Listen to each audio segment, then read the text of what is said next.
Happy Friday to you. Happy Zoo Day. Today we're taking you out live to the zoo to introduce you to the leafcutter ant. Yeah, we got the wonderful Marco standing by right there to tell us all about our new friend. Introduce us to this leafcutter ant. Small and mighty.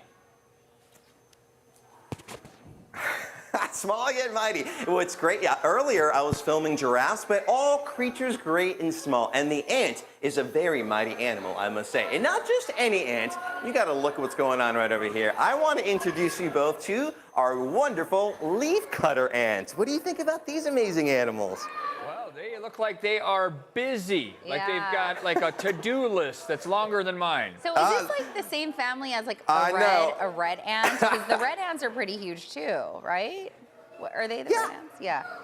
No, right, yeah, there's a lot of different ants. No, right, exactly right. A lot of different ants found on planet Earth, and they serve a really important role, right? They help aerate the soil, as an example. They could be seed dispersers. They're also part of our food web. But different than the ants you refer to, the leafcutter ants are found in Central and South America. My favorite fact, you guys, these are, I say, the original farmers on planet Earth. Everyone thinks that these ants are collecting leaves to feed the colony, but it's not that. So what they are doing is they're collecting these leaves, taking it down into their burrows, into their underground cities, let's say, and they're actually growing a very specific fungus, and it's the fungus that they're actually feeding on. Interesting. I was going to say, they have a purpose, they have a goal, and that's to go create this fungus.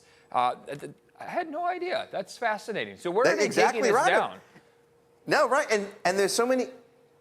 Oh, well, honestly, all you have to do is come over here to San Diego Zoo to Wildlife Explorers Base Camp, and you can see it for yourself. Okay. We have a wonderful display, but you guys, they're taking it down. Just like your home, they have different rooms, let's say. So they have rooms specifically for growing fungus, right, to feed the colony. They even have an area where they put all their trash. So let's say ants who have deceased, or maybe just the extra unwarranted things you want in the colonies get put into these actual trash rooms, let's say, but it's sort of like a compost. So all this decaying matter, older fungus that they're not going to eat, let's say, it all starts breaking down under the soil. So these some of the tiniest organisms in those rainforests of Central and South America are also creating these beautiful, rich areas for wildlife to grow. Oftentimes, all of us know about Elephant Valley, right? Elephants being ecosystem engineers, but in my opinion, ants are just as mighty as those elephants. They are opening up the canopies of those rainforests and letting new growth come in. So animals like maybe a tapir can actually take advantage. And it's all because of the small yet mighty ant.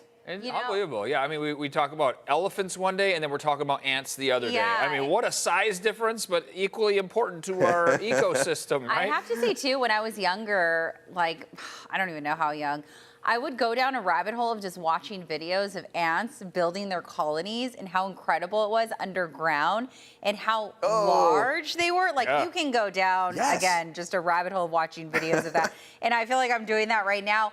To the naked eye, like, say if you're visiting the safari park, are the visitors able to see what they're doing? Like, are there cameras? Like, how are they able to kind of see? Because obviously we have a zoom camera here. How are they able to kind of see exactly what they're doing and all the work that, that's undergone during this right now, I should say?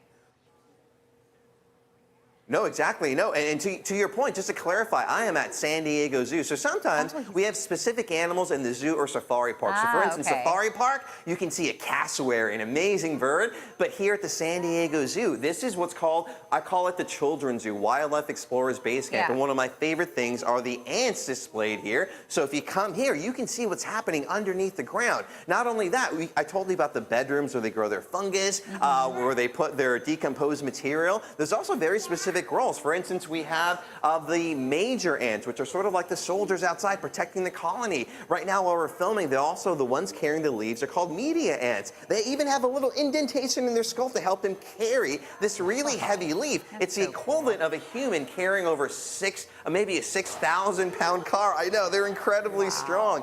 There's also a third group of ants called the minim ants underneath the ground. Those ants are creating little pellets from the leaf matter, putting it into the fungal mat, which is going to create the food for all the ant colonies. So it is just incredible what we don't know about ants today.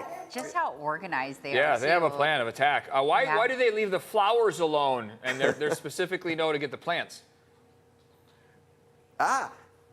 You know, it's interesting. I just learned from our insect team here. Michael was just explaining to me that depending on the season of the year, it's not the ants, it's the fungus that have particular preferences that they will communicate to the ants. And I know you're going to ask me, how do they communicate to ants? Oftentimes, they'll give out a chemical signal which will communicate to the ant colony. You know, we don't like this particular plant species for whatever reason they may have, and they'll communicate that to the ant specifically to bring in the exact kind of plant organism they need to feed on, which is really wild. The fungus only can live with the leafcutter ant. It cannot exist outside of the colony. So a great way to show about teamwork, right? Yeah, exactly. Thank you, Marco. Appreciate it. Yeah, thank you. That was great. Get out there. Bring the entire family out there.